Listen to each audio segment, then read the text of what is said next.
Hello everyone, welcome back to my channel Bandana Manna. আমার ছোট্ট YouTube চ্যানেলে সবাইকে স্বাগত। তো আবার একটা নতুন ব্লগ ভিডিও নিয়ে তোমাদের মাঝে চলে আসলাম। আশা রাখছি তোমাদের ভালো লাগবে। তো এখন বাজে বেলা 1:30টার মতো, আর আমি কিন্তু স্নান করে রান্নাবান্না করে খাওয়া দাওয়া করে রেডি সেডি হয়ে এখন কিন্তু বেরিয়ে পড়েছি এখন ডাক্তারের কাছে যাওয়ার জন্য। তো আমি কালকে গেছিলাম, তোমাদেরকে ভিডিও দিয়েছি, তোমরা দেখেছো সে ভিডিও। তো সেখানে আমি গেছিলাম, তখন কিন্তু আমি গিয়ে ফিরে এসেছি। আমার কিন্তু হয়নি, আমাকে ডাক্তার রক্ত রিপোর্ট আর পেটের ছবি করতে দিয়েছে। আর আমি যেহেতু জানতাম না খেয়ে যেতে হবে কি না খেয়ে যেতে হবে, তো টাইম কটার সময় যেতে হবে কিছুই জানতাম না, সেহেতু আমরা কিন্তু বিকেলে গেছিলাম। আর যাওয়ার আগে আবার একটা জায়গায় গেছিলাম, তো সেটা তোমাদের সাথে শেয়ার করিনি, একটু দরকার ছিল। তো তারপর যেতে যেতে সন্ধ্যা হয়ে গেছিলো, তো সেই জন্য কিন্তু আর আগের দিন করিনি। বললো টাইম শেষ হয়ে গেছে, আজকে আর হবে না।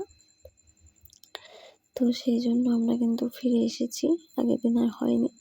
তো আজকে ডাক্তার বলেছে যে 11:30টার সময় তুমি খেতে বসবে, একদম পুরো 12টার মধ্যে যেন খাওয়া কমপ্লিট হয়ে যায়। তারপর পাক্কা 2টোর সময় তোমার থেকে ব্লাড নেওয়া হবে, আর তারপর তোমাকে রিপোর্ট দেওয়া হবে দুদিন পরে। তো সেই মতো কিন্তু আমি 11:30টার সময়, মানে 12টার মধ্যে খাওয়া দাওয়া কমপ্লিট করে স্নান করে রেডি সেডি হয়ে কিন্তু চলে এসেছি। তো দেখো ডাক্তারের কাছে চলে এসেছি। তারপর দেখো এখানে আমাকে কিন্তু হাতের মধ্যে কি বলে ওইটা গার্ডার একটা বেঁধে দিয়েছে। তারপর কিন্তু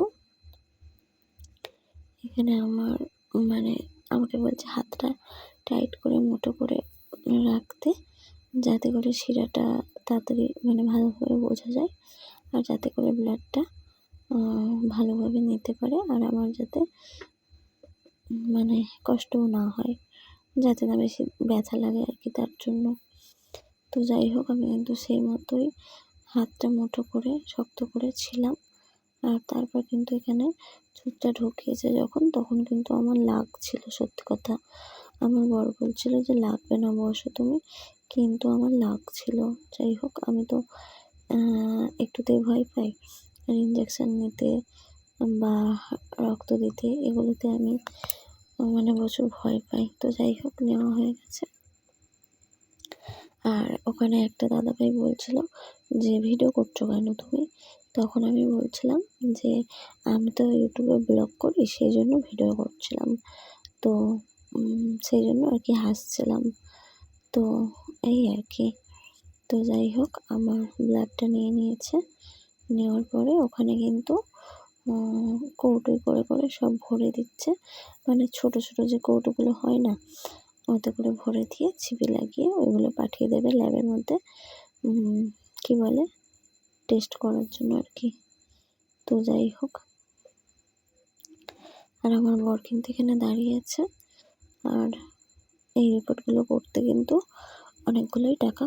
তো যাই হোক, প্রায় 2000 টাকার মতো। তো যাই হোক, রিপোর্টগুলো করতে দেওয়া হয়ে গেছে। তো এখন আমরা চলে এসেছি মানে পেটের ফটো করার জন্য। তো এখানে 4টে থেকে শুরু হবে, আর আমরা এখানে চলে এসেছি 3টের মধ্যে পৌঁছে গেছি, কিন্তু নাম লিখিয়ে দিয়েছি 3টের মধ্যে পৌঁছে গিয়ে। তো দেওয়ার পরে বর একটু এখানে চা খেয়ে নিচ্ছে, কারণ ও গেছিল সকাল থেকে গাড়ির গ্যারেজে আর কি, আমাদের বাইকটা একটু মানে প্রবলেম করছিল, তাকে একটু ঠিক করার জন্য। তো ও এসছে দেরি করে, দুপুরবেলা অনেক দেরিতে এসেছে, দেরি হয়ে গেছে, তার জন্য ও এসে স্নান করলো, আর ওর খাওয়া দাওয়া হয়নি। সেই জন্য ওর এখন খিদে পেয়ে গেছে, তার জন্য ও এখন একটু চা খেয়ে নিচ্ছে। তারপরে আমারও এখানে খিদে পেয়ে গেছিলো, আমি রান্না করেছি, রান্না করতে করতে দেরি হয়ে গেছে, তার জন্য আমারও কোনো রকমে গরম ভাত তো একদম, আর খেতে পারিনি, কোনো রকমে একটুখানি খেয়েছি, টাইমের মধ্যে খেতে হবে, সেজন্য দেরি হয়ে গেছিলো বলে কোনো রকমে একটু খেয়েছি। তার জন্য আমারও এখানে খিদে পেয়ে গেছিলো, তাই আমি নিয়ে নিয়েছি ডিম টোস্ট। আর দেখো আমি এখানে খেয়ে নিচ্ছি, কারণ এখন বাজে প্রায় 3টের মতো। তো ডাক্তার বলে দিয়েছে যে যা খাওয়ার এখন খেয়ে নাও, এরপর থেকে শুধুই জল খেতে হবে, আর কিন্তু কিছু খেতে পারবে না ভারী খাবার। তাহলে কিন্তু সেই খাবারটা হজম হবে না, আর আমরা পেটের মধ্যে কিছুই পাবো না। তো সেই জন্য তুমি কিন্তু এই খাবারটা যেমন খাচ্ছ তেমন তোমাকে এরপর থেকে শুধু জলই খেতে হবে। আর তোমার ফটো হবে 5:30 6টার দিকে। তো সেই মতো কিন্তু আমি এই ডিম টোস্টটাই খেয়ে নিচ্ছি, আর আমি কিছু নেব না, শুধু জলই খেয়ে যাব। যেটা বলেছে সেটাই তো করতে হবে, তাই না? তো যাই হোক, তারপর কিন্তু আমি এখানে ডিম টোস্টটা খেয়ে নিচ্ছি, আর আমার কিন্তু ডিম টোস্টটা খেতে ভালো লেগেছে। তো সেই জন্য বরকে বললাম তুমিও একটা নিয়ে নাও, খেয়ে নাও, তুমিও তো খাওনি, খিদে পেয়েছে। তো ও প্রথমে খাবে না বলছিল, তারপর কিন্তু ও একটা নিয়ে নিয়েছে। তো দেখো এখানে ও কিন্তু একটু খেয়ে নিচ্ছে ডিম টোস্ট। তো খেয়ে নিচ্ছে। তারপরে আর কি, তারপরে তো বসে থাকতে হবে, সবার একে একে নাম ডাকবে, তারপর সবাই যাবে, তারপরে আমাকে ডাকবে যখন, তারপরে আমি যাব। আসলে সবাই তো কেউ সকালে নাম লিখিয়ে গেছে, বিকেলে ফটো করতে এসছে, কেউ আবার আগের দিন নাম লিখিয়েছে। তো যারা আগে নাম লিখিয়েছে তাদের আগে হয়ে যাবে। আর আমি যেহেতু 3টের সময় এসে নাম লিখিয়েছি, সেহেতু আমার কিন্তু অনেক দেরিতে হবে। তো আমার প্রায় 30-35 জন পরে তারপরে কিন্তু আমার হবে। তো তার মানে 5:30 6টা 6:30 এরকম বেজে যাবে। তো এখন বাজে 3টে, এখনও 3-4 ঘন্টা আমাকে কিন্তু বসতে হবে। তো কি আর করা যাবে। তো বরকে বলছিলাম যে এখানে তো নাম লেখানো আছে, আর টাইম তো বলেই দিয়েছে যে 5:30 6টা সময় করবে। তো চলো আমরা একটু ওই দিক থেকে ভিডিও বানিয়ে আসি, এসে তারপরে এখানে বসবো।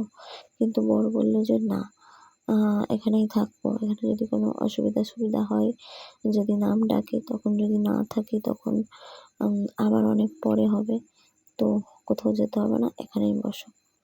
তো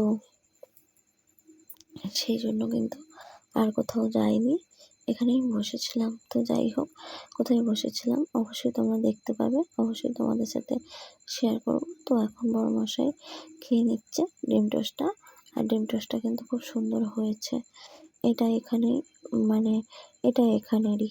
তো এই যে আগের ভিডিওতে তোমরা দেখেছো যে আমাদের হাওড়ার ছোট্ট শহর বাগনানে মেডিকেয়ারে এসেছি আমরা পেটের ফটো করতে। তো সেই দিন তো বন্ধ হয়ে গেছিলো, অনেক দেরি হয়ে গেছিলো বলে হয়নি, বন্ধ হয়ে গেছিলো। তো আমরা ফিরে গেছিলাম, আর আজকে কিন্তু এসেছি, আজকে কিন্তু হবে। সেদিন এসে কথা বলে গেছিলাম, ওনারা বলেছিল বিকেল 4টার সময় ডাক্তার আসবে, আর বিকেল 4টার সময় থেকে আর কি শুরু হবে। তো তুমি এসে নাম লিখিয়ে দিয়ে যাবে। তো আমরা নাম লিখিয়ে তারপর কিন্তু এখানে বসেছিলাম, তারপর সবার নাম একে ডাকবে, তারপর কিন্তু হবে। তো যাই হোক, ওয়েট তো করতেই হবে, কিছু করার নেই। তো দেখো বড় ফোন দেখতে দেখতে খাবারটা খাচ্ছে, সেজন্য কিন্তু অনেক দেরি হচ্ছে খাবারটা খেতে। যাই হোক, ফোন দেখতে দেখতে ও খায়, তার জন্য কিন্তু ওর দেরি হয়। তাই যাই হোক, ওর কিন্তু খাওয়া কমপ্লিট হয়ে গেছে। তো দেখতেই পাচ্ছ, ও খেয়ে নিল চা আর ডিম টোস্ট, আর আমি কিন্তু এখানে শুধু ডিম টোস্টই খেয়েছি, কারণ আমি আর কিছু খাবো না। ও হ্যাঁ, আমিও খেয়েছিলাম, আমিও চা খেয়েছিলাম, আমি লেবু চা খেয়েছিলাম, ঠিক আছে। তো যাই হোক, আমি লেবু চা খেয়েছিলাম, সেটা দেখানো হয়নি, ঠিক আছে। তো যাই হোক, তারপর দেখো এখানে চলে এসেছি বসার জন্য, তারপর ডাকবে, তারপর কিন্তু আমরা ভেতরে মানে ওপরে যাব ফটো করার জন্য। তো এখন দেখো এই যে এখানে বসার জায়গা, এখানে সবাই ওয়েট করছে, একে একে নাম ধরে ডাকবে, সবাই যাবে। তো এখানে কিন্তু আমিও চলে আসলাম বসার জন্য। তো দেখো চলে আসলাম কিন্তু, এখানে সবাই বসে আছে, শুয়ে আছে, কারণ সবাই অনেকক্ষণ থেকে ওয়েট করছে। তো তো দেখো সবাই বসে আছে, আর আমিও কিন্তু এখানে বসে আছি। তো আমার বর এখানে ফোন দেখছে, আর সবাই সবার মতো বসে আছে। আর এখনো ফটো করা শুরু হয়নি, বিকেল 4টা থেকে শুরু হবে। তো তারপর একে একে সবাইকে ডাকবে। তো এখনো শুরু হয়নি, সবাই কিন্তু নাম লিখিয়ে দিয়ে বসে আছে। অনেকে তো বললাম আগের দিন কিংবা সকালে নাম লিখিয়েছে, আমরা আজকেই লিখিয়েছি। আর সবাইকে এখানে ওয়েট করতে হবে। আর এখানে জল রাখা আছে, সবাইকে জল ভরে খেতে বলছে। তো যখন নাম ডাকবে তখন যাব। তো দেখো এখন কিন্তু বাজে প্রায় 7টার মতো, আর আমার কিন্তু ফটো করা হয়ে গেছে। আর এখন কিন্তু চলে এসেছে হাতে রিপোর্ট। এই যে ইউএসজির মানে আল্ট্রাসোনোগ্রাফির রিপোর্ট এটা। আর আমাদের এখানে রিপোর্ট করার পরে 1 ঘন্টা পরে কিন্তু রিপোর্ট দিয়ে দেয় ফটো করার পরে। তো 1 ঘন্টা আমরা বসেছিলাম, 6টার সময় হয়েছে, আর 7টার মধ্যে কিন্তু দিয়ে দিয়েছে। তো এই যে দেখো, সেই বেলা 1:30টার সময় বেরিয়েছিলাম। তো দেখো 1 ঘন্টা পর কিন্তু রিপোর্ট দিয়ে দিয়েছে। আর এখানে রিপোর্টটা পাওয়ার পরে কিন্তু আমার মানে কি বলবো, এতক্ষণ 4-5 ঘন্টা বসে থাকার পরে শরীরটা এতটা খারাপ লাগছিল, খুব কষ্ট হচ্ছিল। তাই এখানে একটু জল খেয়ে নিলাম। আর দেখো আমার কিন্তু ইউএসজির রিপোর্টটা দিয়ে দিয়েছে, কিন্তু রক্ত রিপোর্ট এখনো দেয়নি। রক্ত রিপোর্ট থেকে 2 দিন লাগবে। তো যাই হোক, এবার কিন্তু আমরা বাড়ি চলে যাব। আর রিপোর্টে কী এসছে না এসছে সেসব অবশ্যই তোমাদেরকে জানাবো। তো পরে জানাবো, কারণ রিপোর্টটা এখন আমরা নিজেরা দেখেছি। এখন ডাক্তারকে দেখাতে হবে, ডাক্তারের সাথে ডিসিশন নিতে হবে। তো কি বলবে না বলবে, তো তারপরে তোমাদের সাথে অবশ্যই জানাবো। তো এখন চলে যাচ্ছি। আর এখানে দেখো বরকে বলছিলাম একটু আসো, তোমাকে ভিডিওতে নেব। তো সেজন্য আমি হাসছিলাম। আর দেখো তারপর কিন্তু ও আসলো, আর ওকে আমি দেখিয়ে দিলাম। তো এবার আমরা কিন্তু এখান থেকে বেরিয়ে যাচ্ছি বাড়ি যাওয়ার জন্য। তো দেখো আমরা কিন্তু এখান থেকে বেরিয়ে রাস্তাতেও চলে এসেছি বাইক নিয়ে। তো এখন আমরা চলে যাচ্ছি, এটা আমাদের সেই হাওড়ার বাগনানের ওভারব্রিজ। তো আমরা বাগনানেই এসেছিলাম ইউএসজি করতে, তো হয়ে গেছে। এখন আমরা এসেছিলাম সেই দুপুরবেলা, আর এখন যাচ্ছি রাত্রিবেলা। এখন 7:30টার মতো বাজে, এখন যাচ্ছি। তো যাই হোক, এতক্ষণ ধরে আমার ভিডিওটা দেখার জন্য অনেক অনেক ভালোবাসা, অনেক ধন্যবাদ। দেখা হবে পরের কোনো ব্লগ ভিডিওর সাথে। ততক্ষণের জন্য ভালো থেকো, সুস্থ থেকো। Tata guys.